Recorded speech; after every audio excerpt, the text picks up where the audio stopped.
Handsome भी हूँ, danger भी हूँ। नमस्कार दोस्तों, मैं जिसके बारे में बताने जा रही हूँ उनको बारे में बताने की ज़रूरत नहीं है क्योंकि वो हैंडसम भी है और डेंजर भी है मैं बात कर रही हूँ सर की, तो चलिए सर से पूछती हूँ। मैं नाम नहीं बताऊंगी क्योंकि आप खुद देख लीजिए। Hi sir. हाय, नमस्कार। आपने मेरा 2 परिचय दिया, हैंडसम भी हूँ, डेंजर भी हूँ।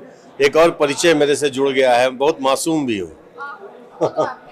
मासूम भी हूँ। हमारी फिल्मों में जहाँ चरित्र अभिनेता का मैंने किरदार निभाया, वहाँ मासूमियत मेरी ज़्यादा झलकी है। देखी है आपकी फिल्म मेहंदी लगा के रखना, जिसमें आप एक अलग ही जोन में नजर आ रहे हैं, जो हम लोग हमेशा देखते रहे Avdhesh sir, oh my God, negative shade होगा अलग। जो आपने एक रेपो बनाया था उसको तोड़ना कितना डिफिकल्ट था? डिफिकल्ट हर अभिनेता के लिए होता है, क्योंकि मेरा इमेज इतना मजबूत हो चुका था कि उसका आज भी नतीजा मुझे दर्शक विलन के रूप में ही जानते हैं, मतलब मानते हैं।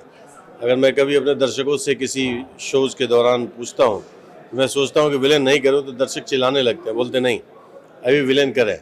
लेकिन मैं शुक्रगुजार हूँ हमारे दर्शकों का, जो हमसे कई हज़ार गुना ज़्यादा मासूम है, जिन्होंने मुझे उस एक चरित्र अभिनेता के किरदार में, एक बहुत दीनहीन पिता के किरदार में मुझे एक्सेप्ट किया और मुझे उतना ही प्यार दिया जितना विलन के रूप में मुझे देते आए थे।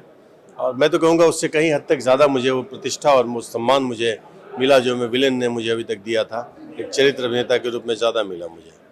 सर, ये हमारी 13वीं अवार्ड शो है, तो इसके बारे में क्या कहना है? मैं हर शो का हिस्सा रहा हूँ किसी न किसी माध्यम से, कभी अवार्ड लेने के लिए, कभी दर्शक के रूप में, कभी होस्ट के रूप में, तो हमेशा मैं रहा हूँ। और बड़ी खुशी है कि हमारी इंडस्ट्री को इतना बड़ा ये मंच जो दिया है विनोद गुप्ता जी ने, तो उनका पूरी इंडस्ट्री हमेशा के लिए शुक्रगुजार है।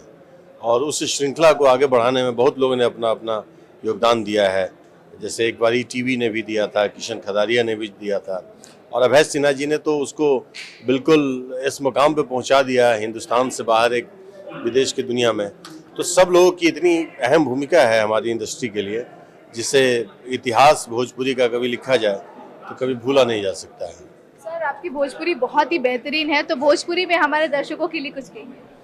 हम ये कह चाहब कि भैया, जौना तरीके से तू लोग भोजपुरी के प्यार अपना दुलार दे करके इस जगह तक पहुँचले बड़ा, आगे भी यह प्यार दुलार देते रहा, ताकि हमारी इंडस्ट्री दिन दूनी रात चौगुनी फलत रहे, फूलत रहे, और हम सब तोहनी के बदौलत अपन जीवन यापन, अपन जीविकोपार्जन करत रही, और अपन हमेशा हमेशा मरते दम तक अपन मनोरंजन आपके देते रहे। Thank you. Thank you so much.